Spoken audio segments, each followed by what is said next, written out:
అగ్రకులాలు ఆడే డ్రామాని ఇంకో విషయాన్ని చెప్తున్నా. ఇగో ఇక్కడ పక్కనే ప్రభుత్వ సలహాదారుగా సుదర్శన్ రెడ్డి, పౌర సరఫరాల సంస్థ చైర్మన్గా ప్రేమ్ సాగర్ రావు అంట.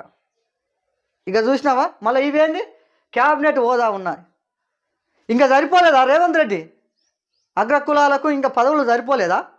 ఇక్కడ ఒక మైనార్టీకి మంత్రి పదవి ఇస్తారు, ఎమ్మటే ఈయన చూసినావా సుదర్శన్ రెడ్డికి, మళ్ళీ ప్రేమ్ సాగర్ రావుకు, మళ్ళీ అగ్రవర్ణంలో పెత్తందారులకు మరో 2 పదవులు కట్టబెట్టారు.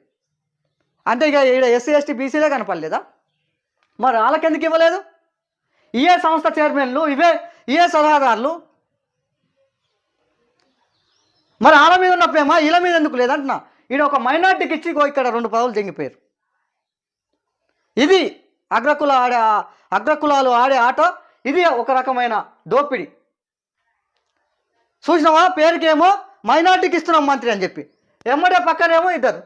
ఇప్పటికే డీజీపీ మీరేనా, ముఖ్యమైన రెవెన్యూ మీదే, R&B మీదే, హోంశాఖ మీదే, విద్యాశాఖ మీదే, ముఖ్యమంత్రి మీరే. మరిగా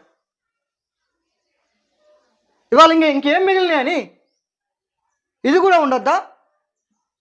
ఎక్సైజ్ శాఖ కూడా మీరేనా? ముఖ్యమైన తెలంగాణలో ముఖ్యమైన మంత్రిత్వ శాఖలన్నీ మీకానే ఉంటే మరి ఇక మా ఎస్సీ ఎస్టీ బీసీలకు మిగిలింది ఏంది? బొచ్చనా?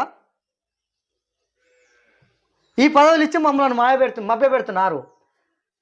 దయచేసి Telangana SC ST BC minority ప్రజలారా ఆలోచన చేయండి. ఈ అగ్రకుల పెత్తందారులు మనకు ఏ రోజు కూడా అవకాశాలు ఇవ్వరు. మన వాటా మనం పంచుకోవాల్సిన అవసరం ఆసన్నమైంది. 70 ఏళ్ళుగా ఇదే రెడ్డి వెల్మల చేతిలో నలిగిపోయింది. తెలంగాణ అయితేంది, ఉమ్మడి ఆంధ్రప్రదేశ్ అయితేంది.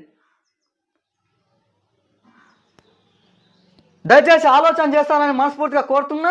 ఏం లేదు, అగ్రకులాలు ఆడే ఆటలో మనం బలిపశులం అవుతున్నాం తప్ప ఓటర్లుగా మిగిలిపోయినాం, జెండాలు కట్టే కార్యకర్తలుగా మిగిలిపోయినాం తప్ప ఏ పార్టీకి ఓనర్లు కాలేకపోయినాం.